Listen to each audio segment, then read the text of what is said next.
Carolina Panthers are 4-0 in their bye week right now. Four-time Pro Bowler and a friend of this program, Ryan Kalil, in person in a bye week. Thank you so much for doing this, coming in on a bye week. I couldn't think of a better way to spend my bye week. I was about to say, you could sit at home with your Yeah, the wife kids. was wanting to go to some kind of exotic beach, and I said, no, we're going to the Rich Eisen show. That's where I want to go for my bye. And there is an I in Kalil. That's true. You know what I mean? That's true. And so you are a team player when it comes to this program, which I'm very pleased about. Company man. Did you rise and grind today? Did you get the rise and grind? No, not yet. No? I rose. I haven't grinded just quite yet. unless waking up with the kids at 5 is part of that grind. That's a grind. You know what that's like. Oh my gosh, yeah. Yeah. The little one got up apparently 3 times in the middle of the night. I slept through a couple of them. You know. Or did you really? No, did you I pretend? don't do that. All right. Listen, you know my wife. You can't pull that on. Gotcha. She knows. She knows everything. Gotcha. She knows everything. How old are your kids? 5, 3, and 1. Oh my Lord. Dude, Yeah. how do you do that and be a professional football Super player? mom. I don't do anything. I just show up and she does all the work. Is that right? Yeah. Because you've got your own issues to deal with at work. All right. Well, yeah, my own personal issues. Exactly. Yeah. especially. Well, I mean, I wasn't say you have your own babies to deal with at work, but there is somebody who's too young to get a call. That's your quarterback. Yeah. He is kind of like a kid. Is that right? Yeah. I have kids at home, and then I come to work, and he's like a big kid. How so? How so? What is he? Just like you got to tell him something more than once before he listens. Is Cam not a good listener? Is that what you're He's saying? not a good listener. No. unless he's talking to himself. Then he listens. Interesting. Yeah. Well, he should be getting MVP talk right now, and I don't know if he is nationally right now. Why do you think that is, Ryan Kalil? What do you think? I mean, probably just because we're not one of the franchise favorites. I don't know. I think a lot of that goes with sort of the big name teams and teams with a lot more consistent success, possibly. Well, I mean, let's just put it this way: we are singing Aaron Rodgers' praises, and for good reason. Sure. For good reason. Sure. Because amongst all the mastery that he has at the position, he's missing his top wide receiver in Jordy Nelson. You are missing your top wide receiver in Kelvin Benjamin. Sure.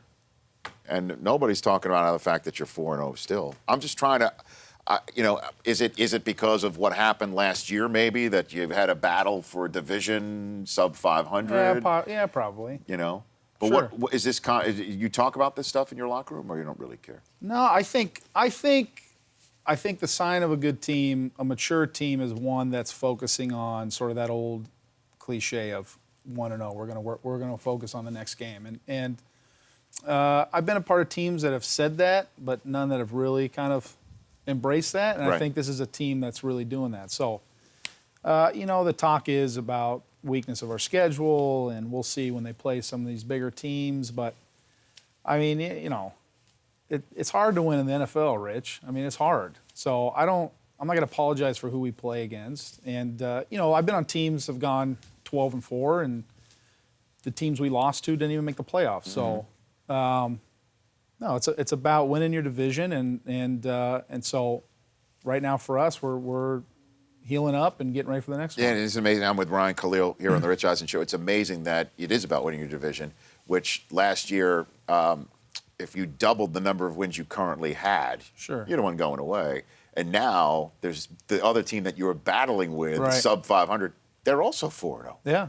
Now. Yeah, I think that's the Falcons. That's the fun of the NFL. I mean, we won 2013. We won 11 games. That didn't cut it. You had to win 12 games to win the division. So, Sure. And then last year, 7 got you in. So, you don't know what it's going to be like. I think the biggest thing is we are doing a good job of kind of not getting complacent, working on. I think a lot of times you win, it's easy to kind of forget the things that you're not doing well. Right. And this is a team that I think, in my opinion, why we're winning is we're being honest with ourselves. We come in on Monday and we say this isn't good enough. This is going to get us beat down the road. We got to do better at this. What, in film sessions? You're saying? In film sessions. Yeah. It's people getting circled. Yeah, because I think absolutely. Because I think it's easy to say, okay, you won, you're getting ready for the next opponent. So we have been doing a good job of a self-evaluation and making our team better. In that game, Ryan Kalil joining me here against the Saints, after Cam was told, apparently, allegedly, that he was too young to get a call from Ed Hockley. Did he say anything coming back to the huddle? Well, to you guys? we'd punt at that point, and he came to the sidelines, and he was pretty upset about it. He was pretty upset about it. So he was verbalizing right on the spot. Yeah, to right all on you the guys. spot. Right on the spot.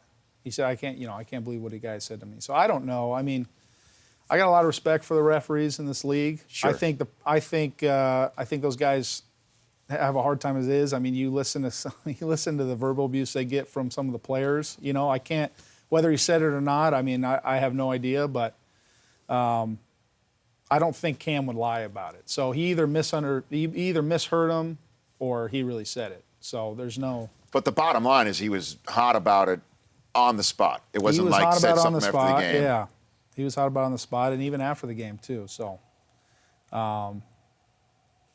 Yeah. Have you ever been too young to get a call, Ryan? I've never been too young to get a call. No, I don't think so. Do you ever get a call as a center in the National Football Yeah, League? against me. I've gotten calls Yeah. against me. Right. Yeah. And what is with all the penalties that are going on in the league right now? I mean, is there something that your coaching staff has told you that there's a new emphasis from the league? No, I think my personal opinion is that, yeah, there is an emphasis on a lot of these rules and different rule changes, and I just think these guys don't want to make a mistake. I think the solution is they got to make these guys full-time.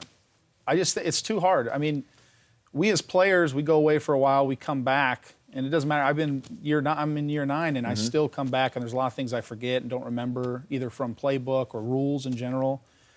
So there's a long learning process there in OTAs, mini camp, training camp to kind of get a lot of that stuff back. And so I gotta think the best solution would be to have a system in place where these guys are full time and they're constantly working on their craft year in and year out. That maybe they're refereeing a game in March somewhere in Europe or whatever. Well, no, I mean, maybe they're not reffing, but maybe they have their own camps and they have their own meeting and they're watching tons of film and they keep going over things and you know, a lot of that stuff too is tough just from watching films. I know those guys do study a lot of tape, but it's different when it's out there on the field. You know, and even as players, you're like, I don't know. Hopefully this comes back our way in the instant replay. That's another thing too. I think with all the technology we have too, they got to have some kind of system in place where they can help these guys. They have somebody upstairs who's watching the film and calls down and lets these guys know, hey, that's no go. Did you know you're not allowed to tap a ball out of the end zone? Did you know that, or did you? Yeah, I did know that. You did know that. I did know that, but I also know it's kind of it's like a subjective call. So maybe the guy should have acted a little bit better. Yeah, I mean, I don't acting know. like he's going to go get it. But you thought that was being tapped out of the end zone, right? When you saw that? Oh yeah, clearly. But I mean, I don't know. No, I know. I'm just, but you're. I mean, yeah, but from the ref's point of view, I mean, yeah, it's easy in hindsight to look at a slow motion and he's going back and he's trying to club he it wasn't out. clubbing it. He just gave it a little love tap. He gave the football a little love tap. But in real time, I mean, how do you know, you know? It just happens so fast. I can't even imagine what you do for a living, how fast it is and how physical it must be where you are. Well, the physical part too, that's the hardest part. Are people getting bigger on the other side of the line from you over the last 9 years? Faster and bigger? Because it looks like that to me at the Combine, seeing guys at the defensive line. Like freaks like Watt, people who can just move anywhere on the line and just show up. Okay, 1 second, they're two guys away from you on the line coming around the edge and they're boom.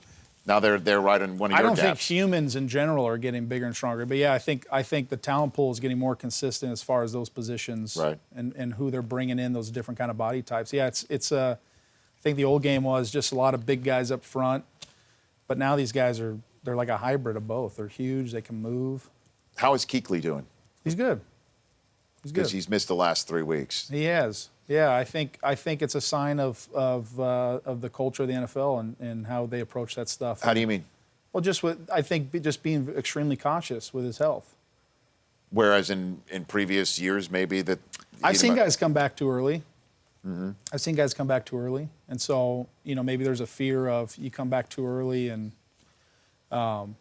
because my understanding is, and I play center for a living. I have no doctor, no scientific. You don't background. play one on TV? I don't play one on TV. Understand. I don't stay at Holiday Inn. So, I think concussions can be like any other kind of injury. Where, the thing about concussions is there's no visible kind of injury to them, so it's hard to kind of have. There's no crutch. There's no bandage. Yeah, there's hard to have more of an emotional feeling to it than if you see a guy's leg all bruised up or cut up.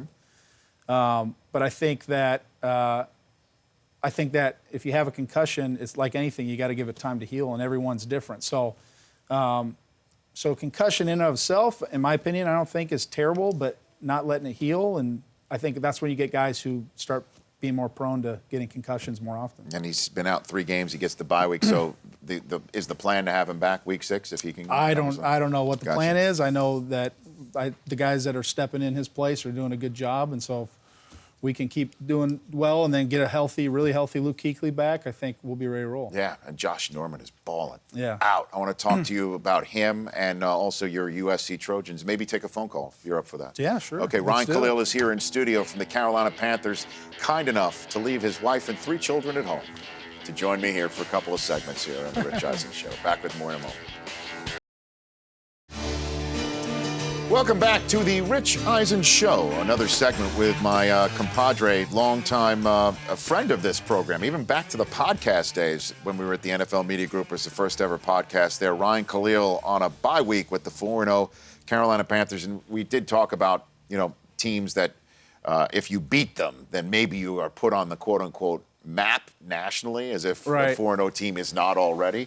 Well, your guys were pumping me up when I came in here, dapping me up, saying, "Oh, you guys are awesome. You guys are looking great." And But- what do you mean? And well, I watch the show a lot. I watch it a lot. bless you, Ryan. I Thank watch you. it a lot. Thank So you. I don't want to see these guys start talking about us being paper tigers after I leave.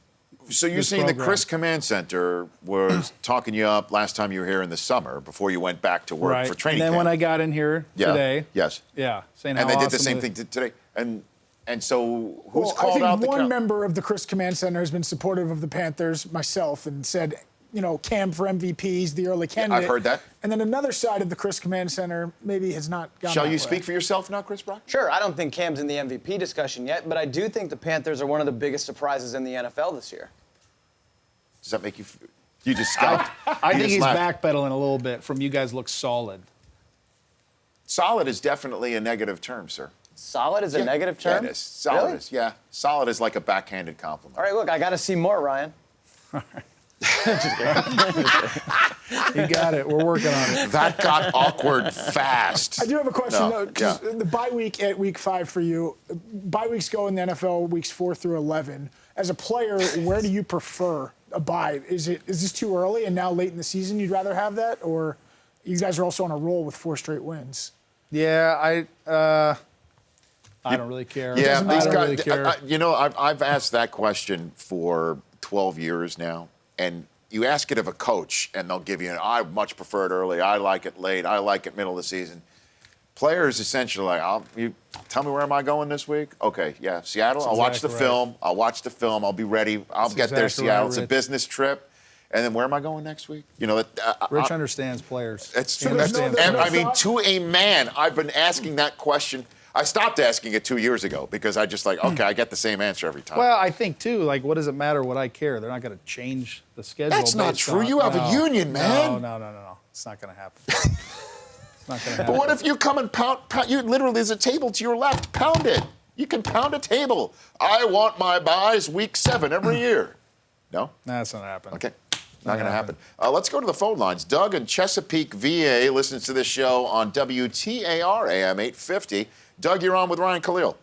Hey, thanks, guys. Hey, Ryan, no question or anything. I'm just glad finally that the success of the Panthers and leading to guys like you getting on these type of shows. No, I appreciate I'm it, Doug. I'm a Thanks. season ticket holder since the time the stadium opened back when it was Erickson, and I am a long-suffering fan with the 113 season and the 214. And I'm just glad to see that not only you guys clicking, I've been observing that so far. It doesn't look like you've got everything clicking and in sync all the way, but you're still winning, which is huge because you're eventually going to have everybody back and everything clicking, and it's just fun to watch, man. And I'm just glad for your success, and just glad to be part of it. That's pretty cool. Oh, I appreciate it. Thank Doug, you. Doug, before I let you go, though, Ryan's been on this show before, but I mentioned the NFL Media Podcast, the Rich Eisen podcast, from which this show was born. You were on it many times. That show was born in 2010, and you were 2-14, had you on. You were 6-10 in 2011, had you on. 7-9, had you on. Doug, I had this man on. It doesn't matter the record for this guy. You understand? Doug, I lived through the but- pain and with you, bud. they've only offered your show in my area within the last year or so, Rich. Okay, Doug. So, I haven't been able to listen to you except within the last year. And I've called into your show. I've talked to you before. Okay, I just air. want to make sure you understand I'm just not a front runner when it comes to Ryan Kalil. I've been But running. as far as the Panthers, I'm just calling in about them, and I'm so darn glad. I've That's been awesome. sitting up there in section 229 since that stadium opened, and we've had Awesome. more bad moments than good, but it looks like we might be in for an elongated period of good times, not only for this year, but for the next few years, because it's a young team. Cam's getting into his prime. When we get Kelvin Benjamin back, I tell you, man, the future is very bright. There you go. Doug, thanks for calling in. I appreciate you listening to the show. I was just busting stones. It's true. I've had you on. You have. I don't need records. You're not a homer. That's not right. like some other guys. Some other guys some like other guys. across the way over there. Kevin in Fort Carson, Colorado. You're on the Rich Eisen Show. Kevin? Hey, how's it going, Rich? What's up? You're on with Hey, Ryan Ryan. Kalil. I had a question, man. I'm a huge Panthers fan. I'm stationed out here at Fort Carson, Colorado, but I grew up in near Charlotte. But my question is what differences do you see between a rookie defensive player and a veteran? Particularly talking about like Shaq Thompson and like Thomas Davis. They both have similar skill sets and they're really identical measurables. What do you see out of Shaq Thompson that you see in Thomas Davis, and what's kind of different from a rookie and a veteran like that? Thank you, Kevin. Appreciate Yeah, I it. think that's a great question, and thank you also for your service. I think the biggest thing is awareness. As you get older, more games you have experience with, you can kind of start to see things happen a lot quicker. And so for Shaq, he's got all the intangibles. I mean, he runs around with his hair on fire. He's an incredible athlete, and he does have a pretty good knack for the ball. But I think as he gets more games under his belt, that'll just get better. How good is Josh Norman, man? He's pretty good. Wow. Yeah. That pick he made to seal the Saints game was maybe one of the picks of the year. Yeah. He's Yeah. really, really good. Yeah. He's good. And does Coach Ron not like being called Riverboat Ron anymore? Does that You upset- love that nickname. Well, you I brought do. that up a lot. I'm in the national media. I'm mandated to use it. Yeah. Like seriously, they'd remove my card if I did not call him Riverboat Ron I when he goes gotcha. for things on fourth down. Yeah. No, I think it's his like Twitter handle. I think it's Riverboat Ron. Because he at really, Riverboat he Ron. wasn't initially into it, right? And now he's just totally bought it. Somebody told him about branding opportunities. Is that what it was? I guess so. He took a trademark out on it. I assume. I don't know. Ryan Kalil here on the program. I'll take one more quick call, and then I want to ask you about USC. Michael in North Carolina. You're on with Ryan Kalil. Michael? Yes. You there, Michael? Yes, sir. You got it. You're on with Ryan. How's it going, Ryan? Good. How are you, Michael? I'm doing great. I'm a huge fan. I was wondering, with the injury of Kelvin Benjamin, if the Panthers are maybe pursuing a primary wide receiver, just for this season. I appreciate it, Michael. Maybe number 89 if the Ravens continue to lose a little bit more. I don't know. I think I think it's tough losing Kelvin. He's obviously a big part of our formula on offense. But I think the guys who've kind of stepped up in his place have done a great job. And so I don't know. I don't really get involved too much with kind of looking into rumors and things like that. I think the guys we have in our room are good enough to help us keep winning. Yeah, and you are 4-0. What do you think of your Trojans? Sark's old team tonight. Yeah. Are you going to the game? Yeah. You going are? to the game, yeah. Okay. Yeah. Going to the game. Tried to make a wager with Shaq for lunch. He wouldn't do it. Didn't feel strongly about What us. happened? About us Huskies, I guess. I don't know. Okay. I don't know. It's not like Michigan Trojan guys. I mean, we live and die our schools, Sure. right? I mean, okay. So Shaq Thompson would not put anything down there because I No. think he feels you're going to beat the tar out of him. I think it's So that's safe not to say. fair. I think it's safe to say. Okay. Yeah. And are there any Buckeyes in your locker room that hear some footsteps from Ann Arbor? Oh, we got Michigan? quite a few Buckeyes in the locker room, and let me tell you something, Rich. They're a little nervous. Are they really? They're a little nervous. Now, wait a minute. Are they nervous about Michigan, or they're just nervous because they haven't really looked like the number one team in the country? Both. Do you have a list of Ohio State Both. Buckeyes on the Carolina Panthers, Chris Brockman? I do. We have wide receiver Philly Brown. Is he one of them? He's one of them. Safety Kirk Coleman. He's one of them. He's nervous too? He's nervous You too. all know Ted Ginn Jr. How nervous is he? He's not as nervous. Well, but he's cocky. He's in Ginn's there. cocky. He's in there. Okay. And a fellow lineman, Andrew Norwell. Oh yeah. Oh, and I don't stir the pot at all, Rich. I don't. Yeah. I don't get them going. You're not I a don't- pot stirrer. I don't have divide amongst the Ohio State Buckeyes Right. as far as how they feel about their quarterback. Nothing like that. Okay.